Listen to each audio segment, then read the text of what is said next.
Next up on Man vs Pixels, I've been playing Xcom 2. Xcom 2 is a science fiction turn-based tactics game, developed by Firaxis and published by 2K.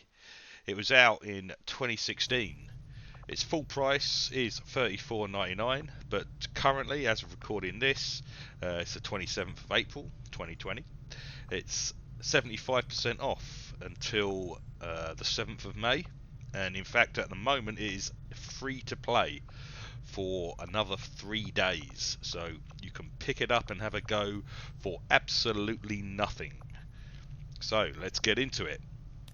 Xcom 2 is a very good turn-based tactics game with a smattering of strategy management thrown over the top. If you've played previous XCOM games, you'll know the general gist of it. Aliens have invaded Earth and you're part of the resistance fighting them off. The main part of the game, well, the game's split into two parts of equal sort of importance, I'd say. Actually, there's the overall strategy and the tactical combat. So I'll talk about the strategy first. This is basically based on your ship. You have a great big ship, and each part of the ship is like compartments where things can be built. It starts off with some stuff already there. There's like a research bay and an engineering bay and an armory, and then there's plenty of space to build other things. So you've got the research and engineering, where you do exactly that, research and engineer new weapons, new equipment. The armory, where you recruit new soldiers.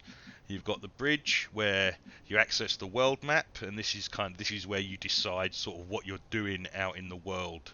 You fly your ship via the world map to different parts of the world, unlocking new areas, making contact with new parts of the resistance, gathering resources, and this is where you pick like what missions you want to embark on. There's constantly things that need doing, things that need building, especially as you progress and start unlocking more stuff. Task prioritization can be very tricky sometimes. There'll be half a dozen things you want to do, and you want to do them now, but you can't. You need to gather resources to do stuff as well, so that's a limiting factor too. You might want to build some stuff, but you don't have the resources to build it, so you kind of have to go collect those out in the world. There's a lot of stuff going on, and it's a pretty deep kind of strategy management system that's going on here. The next part of the game is the tactical combat. Now this takes place on the missions when you embark on them. You have a soldier pool to start off with. Everyone's a rookie, but the soldiers gain XP and level up as they complete missions. There's 4 classes of soldier. A specialist, which can be trained to be either a healer or a hacker. There's a ranger, which can be trained to specialize in stealth attacks and melee attacks. There's a grenadier, which is like your heavy weapons guy. This guy has a big sort of chain gun, and this guy can specialize in like either explosives or the gun part of it. He has a grenade launcher as well. And the 4th class is your sniper, sharpshooter. They can specialize in either, well, various, just 2 different ways of sharpshooting really. Long range kind of precision, or just quick shots to multiple enemies. So they're basically your 4 classes. And as they level up, they can pick a new ability to use. Your squad size starts at 4, increasing to 6 as you unlock, as you build, if you build an advanced warfare training facility. No, it's actually the guerrilla warfare, the guerrilla tactics facility actually lets you increase your squad size. My mistake. So yeah, you pick your soldiers for your mission and send them on their way. So the mission starts, you'll have some objective. It might be just kill everything, it might be rescue someone, it might be investigate something. Depends kind of what mission you've gone on, and the map will be kind of not uncovered to start with. Obviously you can only see, there's a fog of war, you can only see around your squad, your people. So you move your squad out. Each squad person gets like 2 actions in a turn. They can move and shoot, or if they anytime they shoot, that's their turn over, unless they've got some special ability that allows them to do something afterwards. So they can do like a move and a shoot, or just a shoot. Or some other ability like a heal or throwing a grenade or something like that.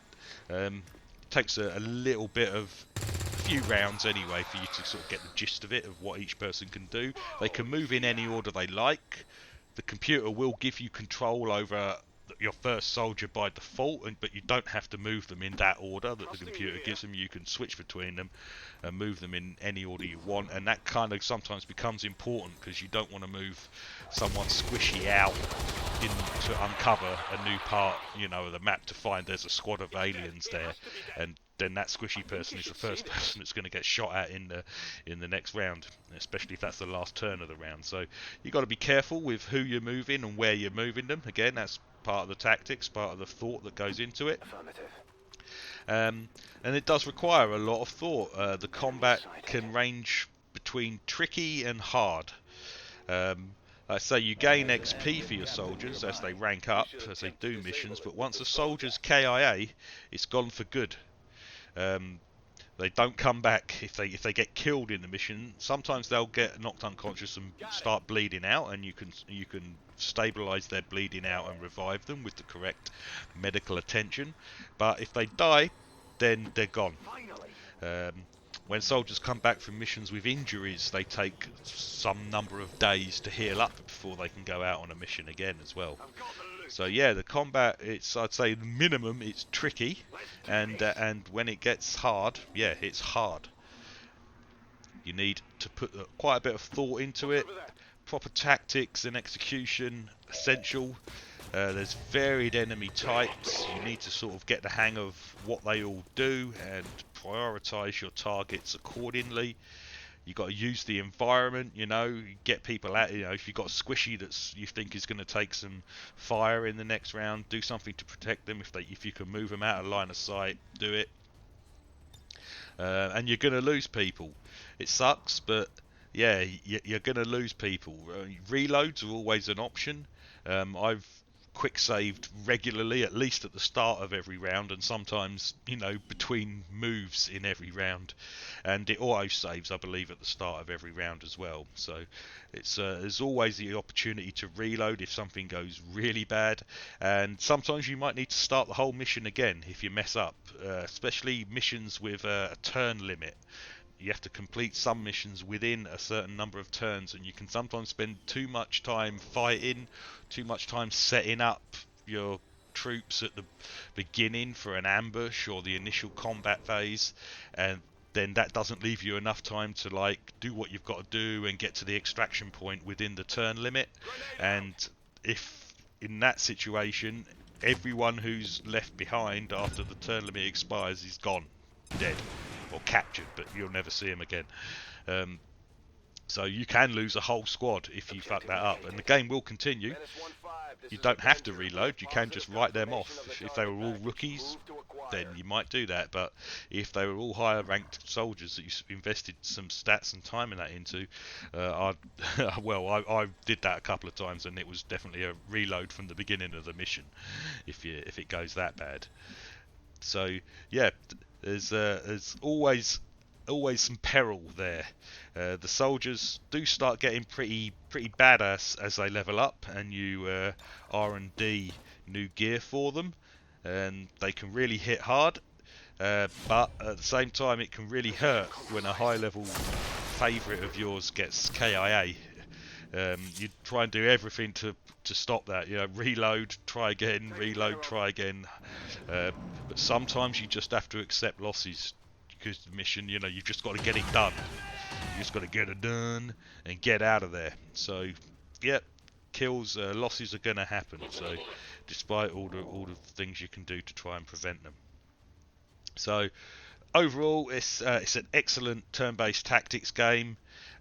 Still looks pretty decent, it's 4-year-old graphics now, but yeah, still looks pretty good, and it'll run great on any machine now, any modern machine. I think at the time it came out, it might have had some performance issues because it might have stressed a few machines out at the time. But now, you'll run it fine, and it still looks pretty decent. It's well supported. There's several bits of DLC and add-ons out for it. The main piece of DLC is called War of the Chosen, and that's a full-on new campaign.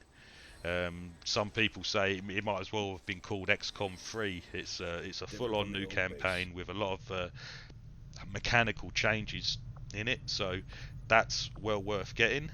And the thing at the moment is, again, as of today, as of now, April 27th, the whole XCOM series, all the XCOM titles are on a franchise sale on Steam. All at massive discounts, and like I said at the start, at the moment XCOM 2 is in fact free to play and at a 75% discount if you want to buy it. But all the other stuff, all the DLC, and even going back to the really old XCOM titles, are all on a massive franchise sale on Steam. So if you haven't jumped into XCOM 2 in all this time since 2016, now is the perfect opportunity to do so, and I highly recommend that you do. So that was XCOM 2. Thanks for watching.